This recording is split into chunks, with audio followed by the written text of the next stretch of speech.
everybody, this is Caitlin here, and welcome to another episode of Scribble Reviews, where I normally do some kind of review in terms of like a film or a video game, an unboxing of something that I've got recently and whatever.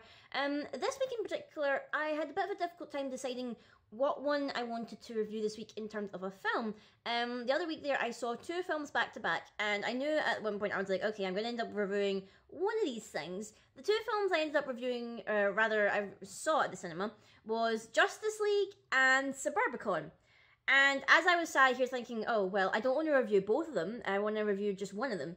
And in the end, I figured, well, you saw the decision I made down below. I chose Suburbicon, mainly because I went to see Justice League not really caring too much about Justice League. Like, I'm more of a fan of Marvel, I will admit. I'm not, like, heavy into the comics and the big lore and everything like that. And I know next to nothing, basically, about the DC side of things. Like, I never saw Batman vs. Superman. I never saw Wonder Woman. I've never really seen any Batman film except from The Dark Knight, but that was only because I had to watch it for my media studies class back at school. So I've only ever seen that Batman film.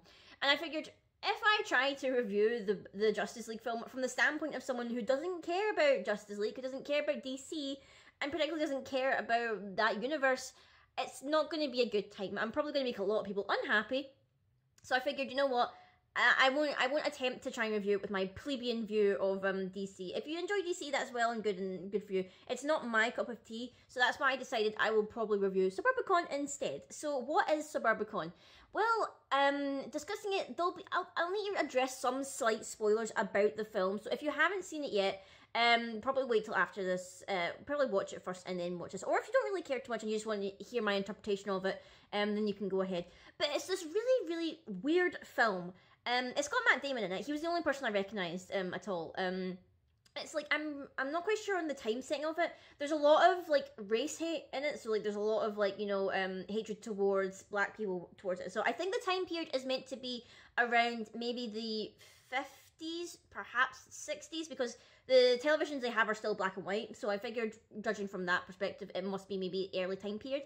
It's set in this kind of, like, idyllic kind of gated community. They don't really, I don't think they said whereabouts in the US it is, but it's like this gated community called Suburbicon where people they're advertising. It's like, oh, it's the perfect lifestyle, you know, we've got all people from walks of life here, we've got people from New York, we've got people from Texas, we've got everyone's here living in this lovely, perfect gated community. There's no crime or anything like that. It's perfect.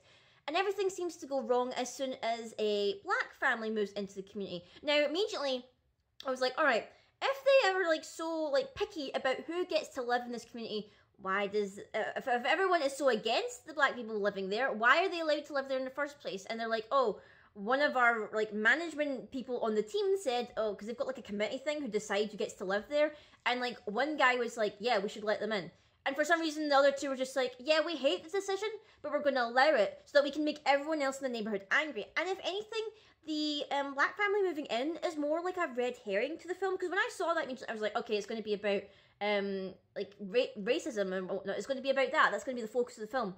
No, it's a complete red herring. And if anything, that's not about that. If anything, the message of the film is more to be about how blindsided we can be by our hatred that we don't notice the things going on around us. I believe it was George Clooney who actually directed this film, if I remember correctly from the credits. I'm not sure if he was the director or, like, the supervisor or something like that. His name was mentioned, and it was like, oh, I'm surprised by that. He's not in the film, so he's not acting in it. But this black family moves in, everyone's up in arms, they're, like, you know, hurling abuse at the family, they're standing outside their gates and whatever, throwing stuff at them and everything. But next door is this other family who have, like, a little boy or whatever, and in the middle of the night, they get robbed and whatnot. They get tied up and everything. There's, like, a little kid, there's a mum and the dad, and there's the aunt who's over there for some reason. They get robbed, but the mother dies. The robbers basically kill her in the robbery, and the boy witnesses it. He sees it, and he's traumatized. And nobody apparently noticed these guys breaking in because they were also, like, wrapped up in hurling abuse at the black family. So then they try to get on with their normal life. The kid's traumatized, obviously. You know, he's witnessed his mum being killed and everything. And his dad just doesn't seem to be very responsive and anything like that. He's, like, you know, he's concerned. His aunt moves in to help take care of the kid. But then they go to the police station because they do have police, thankfully, in this universe. They go to the police because the guy's like, hey, we pulled in some people. We think they might be connected to the robbery. Do you want to, like, check the lineup? And, like, the kid is, like, all, like, suspicious and stuff like that. And he sneaks in on the lineup and he watches his dad look at the criminals who are standing there straight in the eye. The robbers are in the lineup and the dad says they're not there. But they got a really good look at them, and even the kid recognized the robbers to the point where he's like, Dad, why did you lie to the policeman? The robbers were actually there. And his dad is, like, vehement. He's like, no, they weren't there. They weren't there. So then I was thinking, are they going to, like, lead this into, like, blaming the black family for this or whatever? But no, not at all. This whole family affair thing is completely separate from the racist angle. The only connection between the two is that the boy in the white family and the boy in the black family are actually friends somewhat, because they, like, play baseball over their fence and whatnot. They talk to each other. The little, I can't even remember if they gave him a name, but the little black boy, he gives the kid a snake. He says, oh, yo, I found this snake. It's cool. You can keep it as a pet. So he just gives him a snake, and he's just like, alright, okay. And it's really weird, it transpires, and then as it evolves, there's, like, a heavy undertone. I guess straight away what was happening after the one scene where the aunt basically goes to the hairdressers and dyes her hair the exact same colour as the mother's hair. And I figured, oh, okay, you were in on it. You were in on getting the mother killed for something. I'm going to guess it was insurance, because that's how normally these things go. And I was right. They killed, basically she was in with the dad to kill the mother to get her insurance so they could hook up and everything. And it starts getting even more ridiculous to the point where it's like, okay, they killed the mum. The kid knows now that they killed the mum, but then the aunt is, like, acting like, I'm your new mother now, and you're going to do as I say, because nobody's going to care about you, because you don't earn a wage, so this is it. And it was steadily getting more and more, like, ridiculous to the point where it was like, okay, the robbers are now, like, apparently in cahoots with the mafia, and they're like, hey, this dad dude's being too suspicious, and his kid's gonna blab, you need to kill the kid. And then they're like, oh, well, we need to kill the kid. And then the dad is like, hey, people are starting to find out about this, I need to kill some people. And then it just escalates into more and more deaths and murders, and all this gets on. Meanwhile, the whole entire neighborhood is still too busy throwing abuse at this family next door, this poor family next door, hurling names, smashing their windows, setting their car on fire. They're just, like, completely oblivious to it. So in a way, it's kind of like, not symbolic, it's more like a meaningful message in that we're so wrapped up in our hate, we don't even notice when multiple murders are happening next door.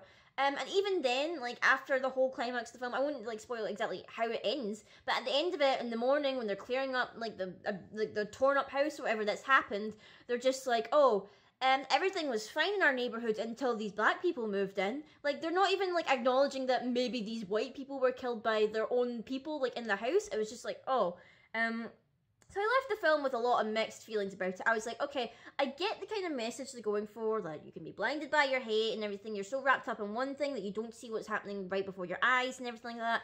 It was so surreal and so weird. I feel like it was maybe effective, because at the end of it, but I felt like after a certain point, the rest of the plot became very predictable. Like, I think after it was revealed that the dad was in cahoots with the killers and in cahoots with the aunt, I felt like I guessed step for step what was happening. Like, this is going to lead to this, and then that's going to lead to that. I feel like at the very end of it, I was thrown off by, but mainly because I was like, okay, I didn't expect that to happen. I won't spoil exactly what happens at the end in case you've not seen it yet, but even though I've kind of, like, set up the premise of it, but everything. But it was a very, very weird film. I feel like it's hard to say if I actually enjoyed the film. Like, I was like, okay, as soon as it got predictable, I felt like I enjoyed it less. I felt like at the beginning when I was still a bit concerned about, okay, what's happening in this, like, situation and whatnot and everything, and I was like, okay, but I enjoyed it less the more predictable the plot became.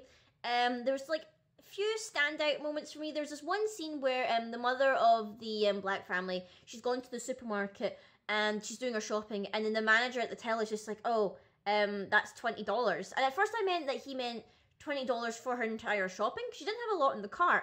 And then she was just like, it was $2 on the shelf. So I was like, what is he talking about? And then I realized he meant it was $20 just for, like, the loaf of bread that she put in front of the till. He wasn't saying it was $20 for the entire shop. He was saying $20 for that one loaf of bread. I was like, are you serious? And I'm like, I'm guessing this is, like, you know, reflecting real life and whatnot and what happened in the past. And then she's like, she puts it back and she puts up the milk, and the guy's like, that's $20 as well.